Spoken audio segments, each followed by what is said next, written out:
Hi Pisces, welcome to your weekly check-in for the 26th of November to the 2nd of December.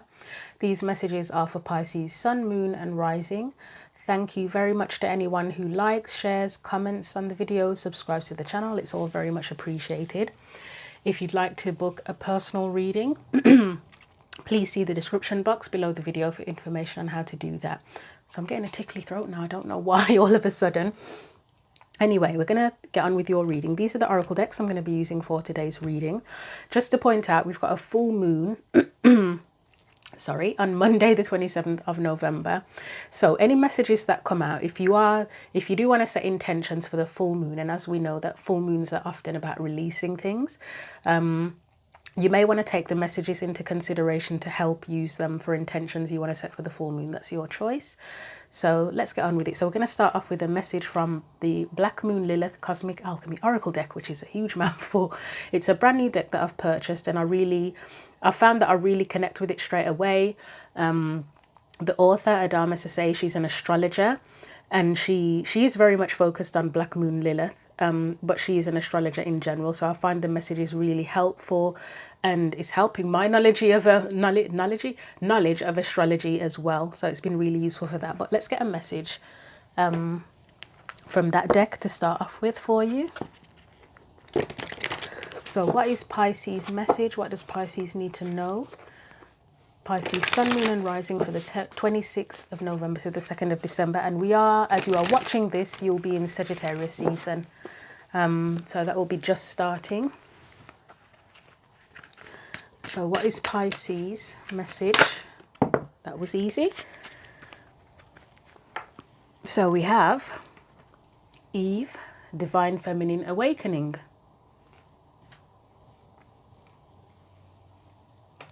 And I can see it's blurred, and I have to keep reminding myself to check the screen before I start talking, because it can be blurred while I'm talking, which is quite annoying, isn't it? So, right, so that's number 14. Right, it says, when you receive this card, it's a sign to awaken to your power. Eve tempted Adam to eat from the forbidden tree, which sparked their awareness of sexuality, good and evil, and initiated the fall of man. Their story could be interpreted as an allegory for human enlightenment, ascension, and the divine feminine connection to the spiritual realm. This card indicates that you are growing into your power as a master creator. Eve is tempting you to tap into the knowledge within you and become like the god or goddess of the earth that you are. The story of Adam and Eve is a famous tale about the rise and fall of humanity in the Old Testament book of Genesis. Eve was born from the rib of Adam, and God told them to eat from every tree in the Garden of Eden. The one caveat was that they were forbidden from eating from the tree of knowledge of good and evil on penalty of death. One day Eve was tempted by a serpent to bite from an apple from the forbidden tree. Some theologists speculate that this serpent was Lilith in disguise. The persuasive serpent said, "For God knows that on the day you eat thereof, your eyes shall be opened, and you shall be as gods, knowing good and evil." Eve obeyed the serpent, took a bite, and gave the apple to Adam to eat. They were both punished by God and expelled from the garden. Of course, like with Adam's first wife, Lilith, this creation tale blames and punishes Eve for the fall of man and the first original sin, thereby aligning the feminine with shame and evil. Eve was held up as an example by religious structures to keep women in line and subservient to men. The Eve Oracle card wants you to step out of disempowerment and into who you are as a god or goddess of your reality. Do not be afraid of your power. Take the apple from the tree. You are awakening and becoming one with your higher self. That was a lot to take in, actually. I don't know if I'm going to remember all of that through the reading. Let me just have another look through the book just to jog my memory. So it's about taking your power back, isn't it? Or stepping out of disempowerment. Okay, key theme here, stepping out of disempowerment. So in terms of release for that full moon, anything that disempowers you or makes you feel disempowered, maybe something you want to release for the full moon. So let's get your tarot cards out as well. And unfortunately, I've used a modified candle today, which means basically when some of the pack of candles that I have burn out, there's the wicker's gone, but there's a lot of wax left. So I've been transferring the wax into other candles, into some of the other candles, but it's too much wax now, so there's hardly any flame on it. But yeah, I'm not changing it now, but yeah, just in case you notice that there's the flame isn't very strong today. Right, so theme for Pisces, that was too quick. Wow, okay, well, we've got 9 of Pentacles. I mean,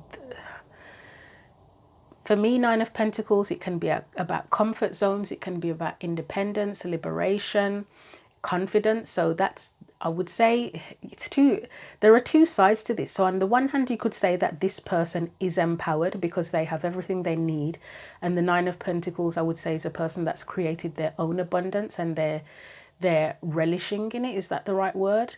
But on the other hand, if you're getting more to the point of comfort zones and a gilded cage, then that is where they become disempowered, that they have everything that they need, but they're kind of not willing to go out and explore the world and see what else is out there. So I'm going to try that again.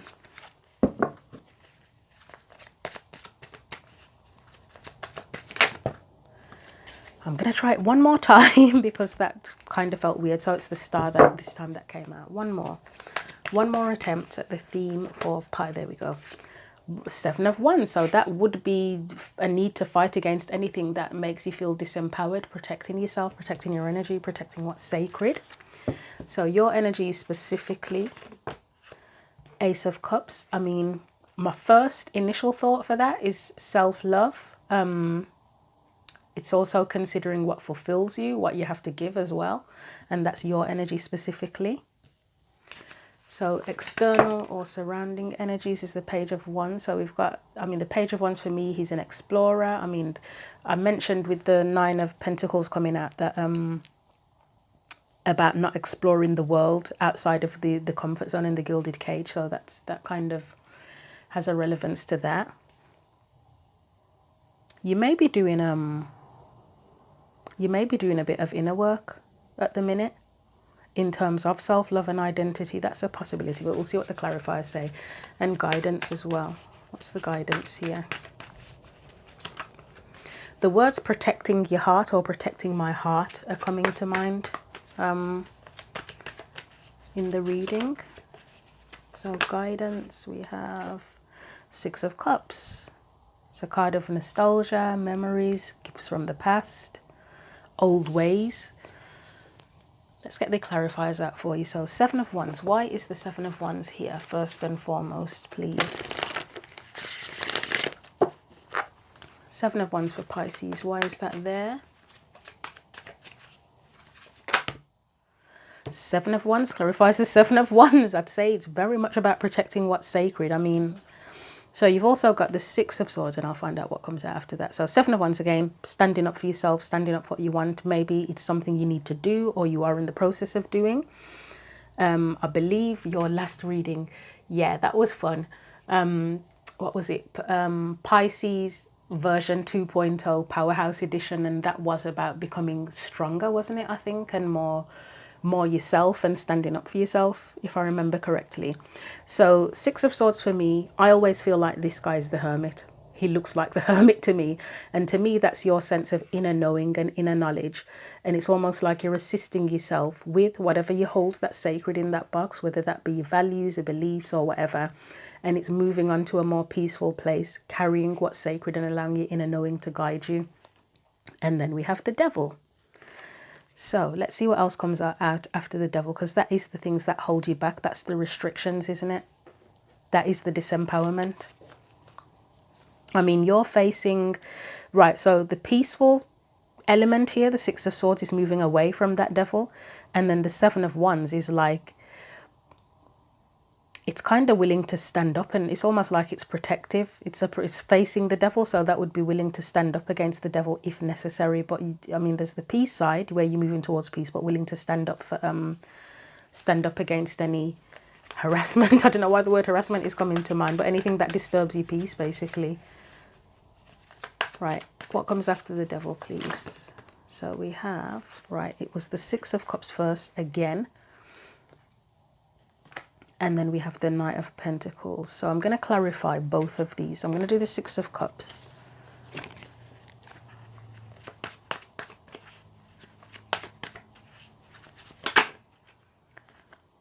So I would say that are any old beliefs or thought patterns that have held you back previously. I'll get one more, but I'm pretty sure that's what that means. Ace of Pentacles. So things that may have held you back from opportunities, whether it is to do with exploring the world or just things that you wanted to pursue in general. King of Swords. I mean, that would be the old beliefs, wouldn't it? Possibly. And I've said this quite a few times in readings when the King of Swords has come up in certain parts of the reading with other cards. Is that an authority figure from your past that has sort of forced beliefs on you? You know, like if you have a parent or a guardian or whatever, and they're like, this is how we do things in this family. You can't do it any other way. You have to do it this way.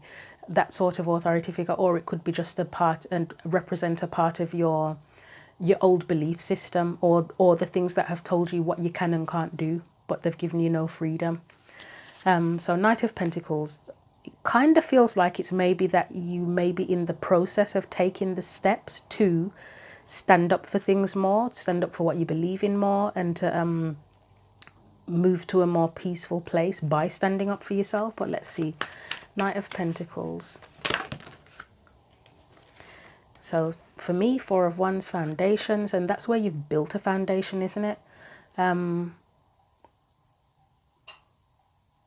then it's with the Six of Wands. Okay, let's just get one more after that.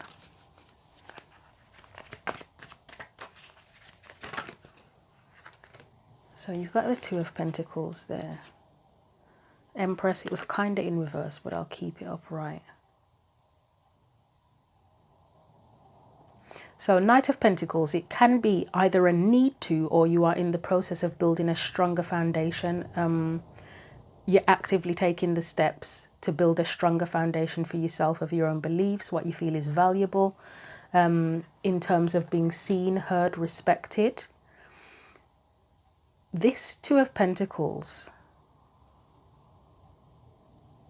what is that for me here?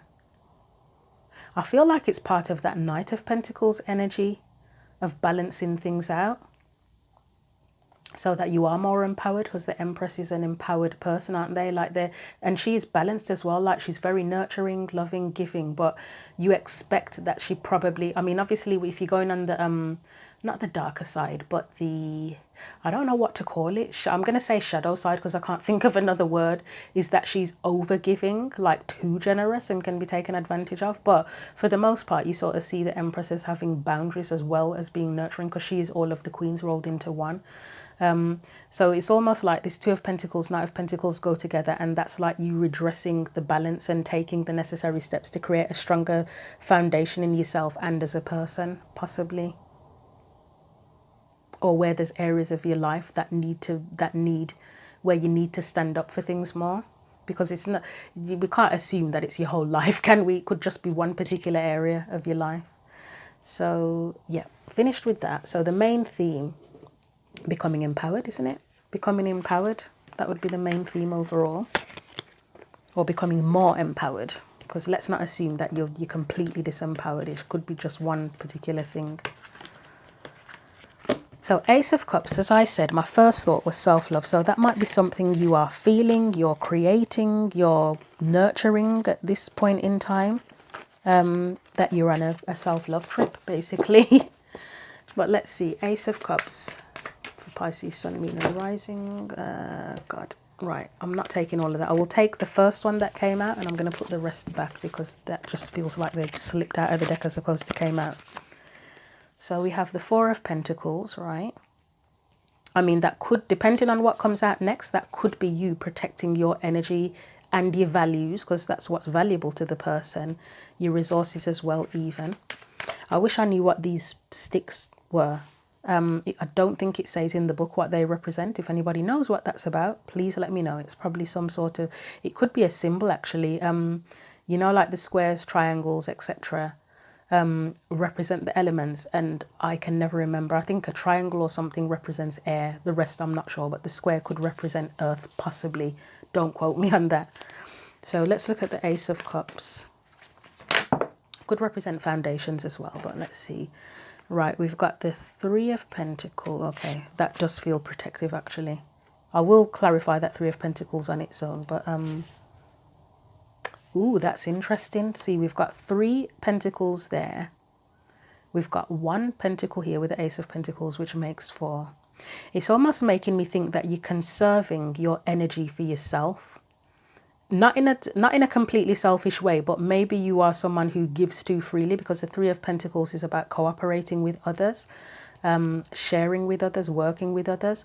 And then you've got the Ace of Pentacles, which is an opportunity for you. So maybe you, in the past, you may have overgiven or been too cooperative, and it's like, actually, you know, at this point in my life, I'm just going to focus on my own stability, what I value, myself, and protecting myself, and focus on, at this point in time, focus on my own opportunities, and my own values, because maybe you haven't done that enough before. So anything else? Anything else?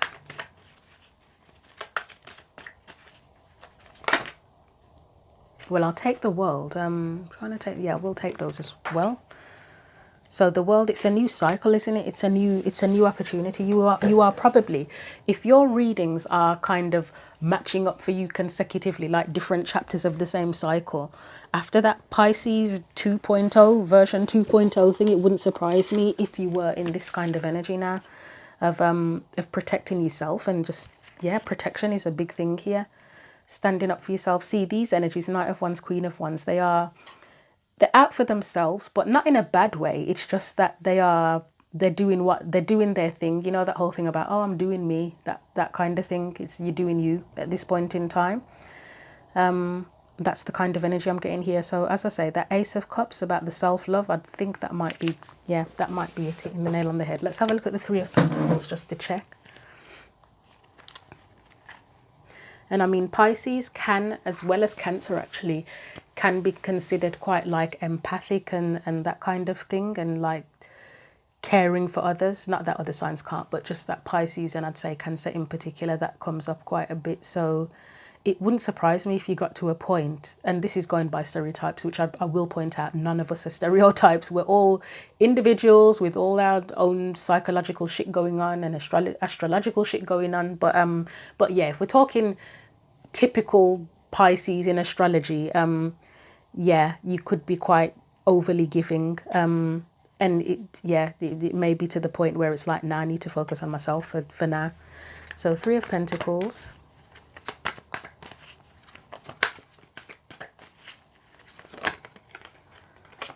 Four of Cups, that's time to yourself, isn't it? And that's a Cancerian card. That's like, leave me alone, everyone. Just not in a nasty way, but look, I just need a bit of peace to myself.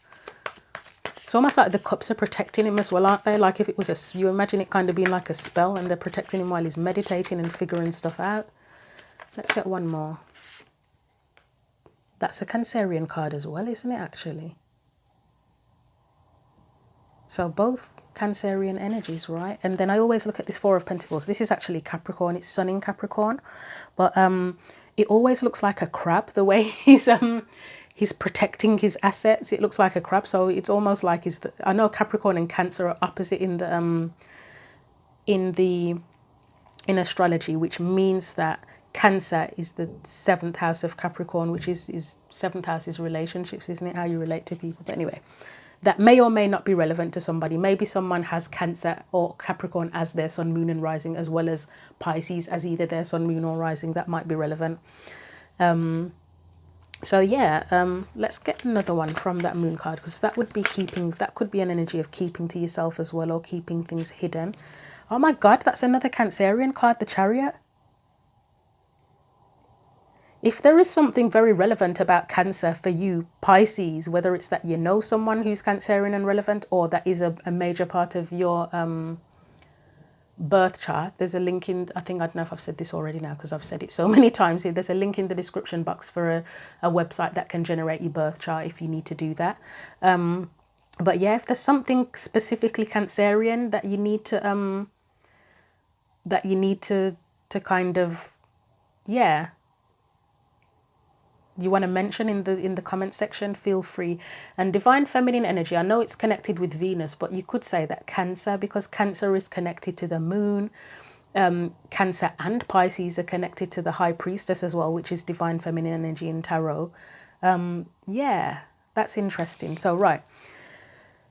Yeah, you could be kind of keeping to yourself for the time being and keeping things to yourself and in terms of how you're progressing, and maybe that's helping you to progress as well, rather than putting your energy elsewhere and outwards towards other people. So let's put these back.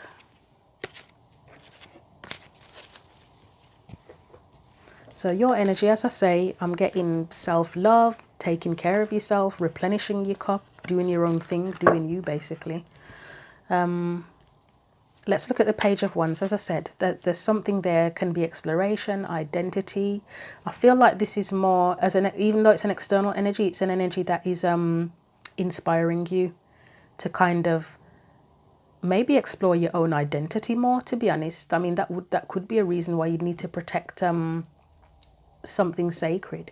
It almost feels like they're both Seven of Swords, and it almost feels like she's at the door protecting what's sacred, and he's like on the, like if it was a castle surrounded by walls or fences or whatever, and he's at the fence. Like she's at the door, he's at the fence, and they're both playing a role in protecting themselves and what's sacred. So the Page of Wands.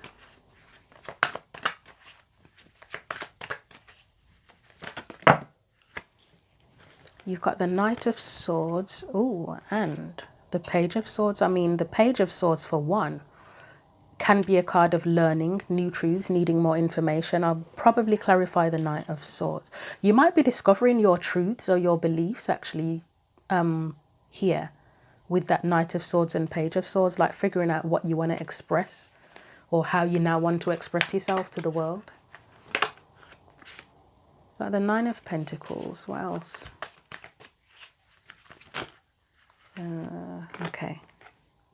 Ooh, see what I'm getting here now? It's like your truth versus any truths that were imposed on you, or the truths of society. It's like a versus. It's a battle here with the Hierophant. Well, not literally a battle, but Knight of Swords, Hierophant. That might be something you're considering. And then Temperance. Okay, so this is almost like integrating the two. So whatever you've been taught with the Hierophant, the rules and beliefs and whatever it is you've been taught, and kind of, as I say, integrating or reconciling or whatever you want to call it with your own truth, establishing your own truths again, exploring your own identity. Let me look at that Nine of Pentacles on its own. Okay, I'll take that. Four of Cups. So again, there's a bit of a kind of, I wouldn't say comfort zone here, but again, it's like that. It's that protective energy where, because with the Nine of Pentacles, we talk about them being in a comfort zone or a gilded cage. But it's kind of, for me, it doesn't feel like a negative, like where it's like, oh, well, you're cutting yourself off from the rest of the world needlessly. It feels like it's necessary for you to do this, to establish yourself. I think if you get what I'm saying. So Nine of Pentacles. Four of Swords. That's another card of just like detaching a little bit from everybody, but not in a negative way, just because, yeah, for this Queen of Swords, because you need to establish your own truths. You need a bit of space. Sometimes that's happened to me sometimes where I've been very much into the spiritual stuff and like, yeah, I'm working on myself and I'm trying to do this and I'm trying to learn that, and it's like I've put so much attention outwards at looking up other people's teachings, thoughts, beliefs, whatever, and then I got to a point where it's like, well, hang on a minute, where are my beliefs in this? Is this my belief, or am I just now following what someone else has said? And I've had to take a step back to re-establish myself and who I am and what I believe. So that's the kind of energy I'm getting here. Five of Swords. I mean, to me, that just represents that. It's like that Hierophant card, isn't it? It's being able to stand up and have your own truth in the face of others, if that makes sense. Let's just have a brief look at the Knight of Swords and then we'll move on to your advice. So we've got the Knight of Cups. Similar energy, but this time that Knight is more about your dreams, your hopes, your aspirations and strength. That's courage. to stand up for that, to believe in it, to trust what you believe in as well is coming to mind, because we can say that we have new beliefs, the two truths. We can say that exactly two truths. On one hand, you can have new beliefs and be like, oh yeah, this is who I am, this is what I believe in, blah blah blah. But then when you then reintegrate into the world and you face a bit of opposition against it, you can start to doubt yourself again, can't you? And it's like, oh, I don't know about that. So it takes a lot of courage, doesn't it, and strength to stand strong in your own beliefs. Once you start mixing with people again.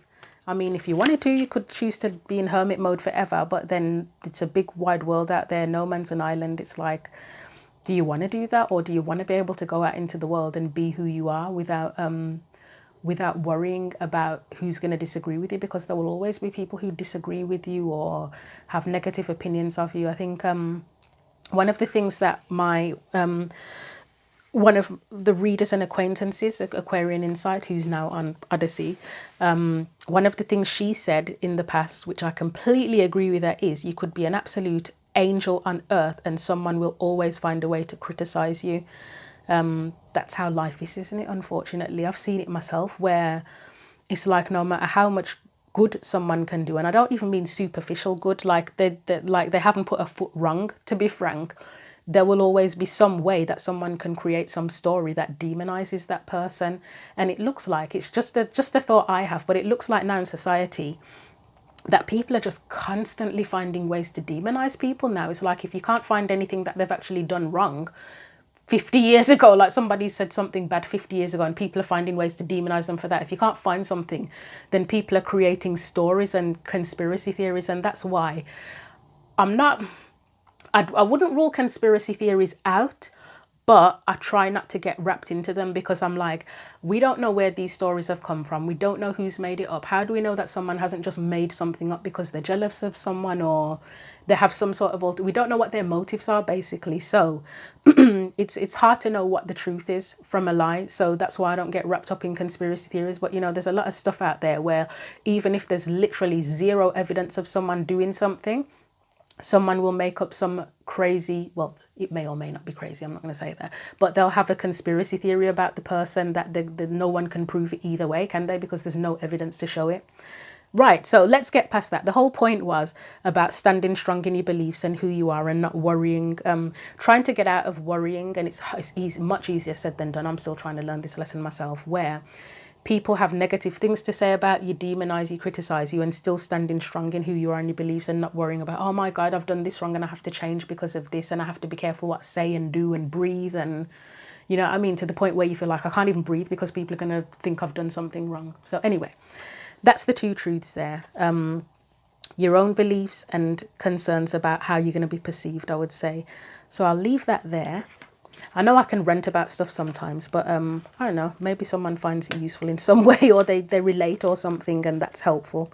Because I find it helpful if people say something that I'm already thinking and I'm uncertain about it. It's kind of, I guess we don't really want to worry too much about people validating us, but it does validate you in a way. It makes you think to yourself, I'm not actually nuts, am I? I'm not the only person that thinks this. It's common ground. So we're next going to look at your advice.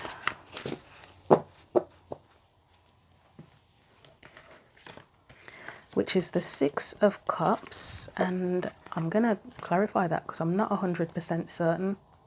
I mean, I guess the main thing would be overcoming old beliefs, any old patterns. I'm getting a bit of innocence, something about innocence from this as well. But let's clarify it and see what comes out. I don't know if it's about, you know, I just said about the beliefs, about holding on to your own beliefs, even in the face of like adversity. And when people want to criticize you, put you down and try not to worry about what other people have to say. It's almost like she looks very nostalgic, very innocent, just kind of in her own little world. And it's almost like wanting to maintain that vibe and just 100% trust in yourself, even when there's kind of chaos going on around you and people arguing with each other and whatever, and just standing strong in your own little mind and your own world. If that, yeah. Let's have a look. I would love to be in that kind of energy all the time. Unfortunately, I'm an overthinker, so every little thing that happens, I'm even posting these videos, even this batch of videos, I'm like, shit, if I say that, that's going to offend someone. And it's like, to be frank, every word that comes out of my mouth, there's a potential for it to offend someone. I can't live my life worrying about offending someone, because you know if your intentions are where your intentions are, don't you? And even if you do offend someone and you genuinely think you've done something wrong, you can apologize. Unfortunately, the way the world is now, even if you apologize, you're probably still going to get demonized. But what are you going to do? Live your life with your mouth shut, or get on with it, basically? So, right, 10 of Cups. We've got the 10 of Cups there. We've got the 3 of Wands. So I guess that is about your intentions, your happiness. I suppose it's being focused on that, isn't it?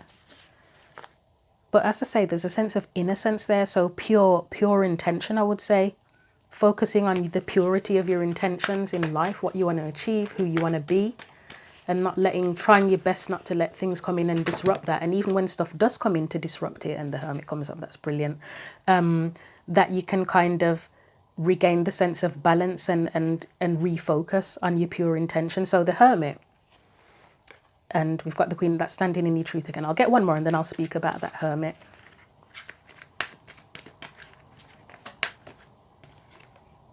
Judgment. Okay, I'll look at that in a minute.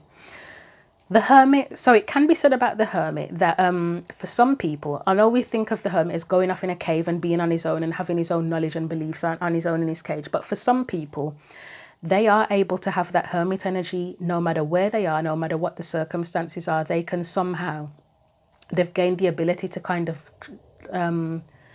tune everybody else out, the whole world out. And it's like, it doesn't mean that they're completely detached or disconnected from the world. It's just that they have such a strong sense of inner knowing, and they know who they are and they know what they believe, that no matter what goes on, they're just able to tune everyone out and be like, it's not to say that they have a sense of superiority by any means whatsoever, but they just know who they are so much that it doesn't matter what anybody says, they'll always recover. Yeah, maybe not immediately if somebody says something horrible to them, but they get through it. They get through it, they get past it, and then it's back to, I know who I am, I know what I believe.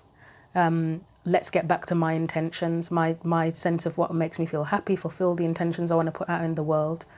That kind of thing. So again, it's that whole, what I was saying about the 6 of Cups, about being focused on your pure intentions. I would say that's kind of the advice, is learning, because the Hermit it can be learning, isn't it? He's on his path of self-discovery, but it's learning by yourself without a teacher how to maintain that energy, this energy. I don't even know what word we could use to describe that energy, but it's just, she's in her own little world. Like, she's not completely disconnected from everyone, but she just manages to keep that. It's like almost like a protective energy around her in a weird way, that she always has that. Kind of like a shadow. Like, you know, a shadow follows you around wherever you go. It's like that, but it's not a shadow, obviously. So let's look at that Judgment card. Excuse me. Okay, just bear with me one moment. Sorry about that. That was just my phone, but I'll phone them back because I'm in the middle of filming. So... right, Judgment. So what's Judgment here? I actually thought I'd put my phone on silent, so I don't know why it's the ringtone is on. That is really weird. Right, Judgment.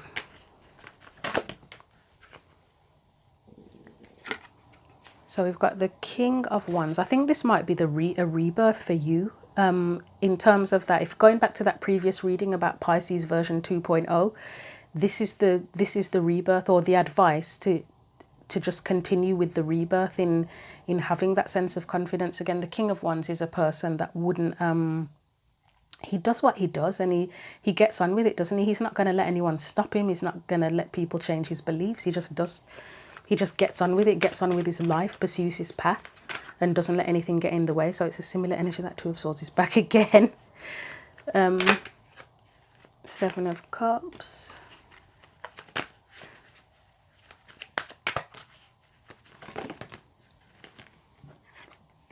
The Moon. So get one more. And the Emperor. So what I'm getting from these bunch of cards here is, So be open-minded, be willing to continue to learn and let and view other perspectives and consider other perspectives, but don't let others confuse you. Don't let what's going on in the outside world confuse you. You've got, well, this is Leo energy actually, not Aries. You've got fire energy, you've got boss energy twice here. And it's kind of like stay the boss of yourself. Don't let others try to control you, which is an obvious one. But don't let them confuse you either, because the Seven of Cups can be a card of confusion as well. In this rebirth, again, it's the energy of standing strong in your beliefs and who you are, and having that protective, whatever the hell you want to call this Six of Cups around you, so that you can't be distracted from your path and who you are. So I'm going to leave that there.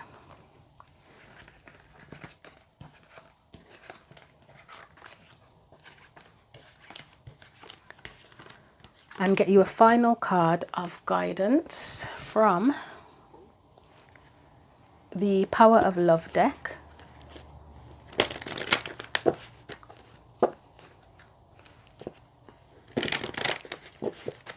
Final card of advice for Pisces, please. I mean, okay, I'll take them. Okay, yeah, I will take them. Joy, you delight in the love of life and bring a spirit of fun to all that you do. That Six of Cups almost feels like that as well, Joy. Priorities, you understand the paramount importance of manifesting love in all situations. I mean, the first priority, yes, it would be the whole self-love, nurturing yourself. And maybe this is a time when you are, as I said, it's a time of prioritizing, exploring your identity, protecting yourself, kind of, I don't know if I want to say distancing yourself from others, but knowing when to kind of conserve your energy for yourself and kind of focus on the inner world. So let's read the messages from the book actually. So Joy. Keep going too far in the book, don't I, with this? So Joy. Joy is born of living in happiness, grace and gratitude. It is the celebration of life and your own role in it. Part of your soul makeup is having the keen awareness that you are full of abundance and are most fulfilled when you serve others. Indeed, when you are in touch with your divine self, you want to share this celebratory feeling with everyone you encounter. In tune with the vibration of joy, you are content, serene, and full of incredible spiritual confidence. Once you realize that the hardest lessons on earth serve your highest good, you get a glimpse of true joy waiting in the wings. You can move forward with your life, recognizing that so-called struggles really just arise so that you can conquer them and come through the experience triumphant, feeling proud of your actions. Okay, let's look at the priorities message next. It says, through love and understanding, you are able to put the pieces of your own puzzle together. And by doing so, you have a deeper awareness of who you are and why you're here. Regularly take a moment out of your day to reassess your priorities. That's what all that protective energy is partly about as well, reassessing your priorities. You are your own priority, aren't you? Confirm that you are living the life you have intended and that you aren't wasting energy on things that don't feed your soul's growth. Focus on what is important to you and why. Are you happy with your current situation? Are you doing your best to help make others happy? Are there people in your life who are not supporting your goals? Pausing on your daily journey to re-establish your priorities, using love and compassion as your guide, gives you a better indication of your path forward. So much of life on earth is distraction. That's key. That's what I kept on talking about, wasn't it, through the whole reading? And the ego can be fragile and petty. Stop. Listen to your heart. Your number one goal is to love yourself and share that love. All the other diversions rank after that. Life in this physical dimension is not easy, nor was it meant to be. You have to practice instilling the energy of love into your habitual thought processes. Prioritizing and decision making then becomes so much easier. The choice always comes down to love. I have nothing to add. I feel like that sums it up really well. So I'll leave the messages there for you. Thank you for watching the video, first of all. If you want to like, share or comment, feel free. If you want to subscribe to the channel, you're welcome to do that as well. If you'd like a personal reading, please see the description box for information on how to do that. So yeah, again, thank you for watching the video, and until the next reading, take care.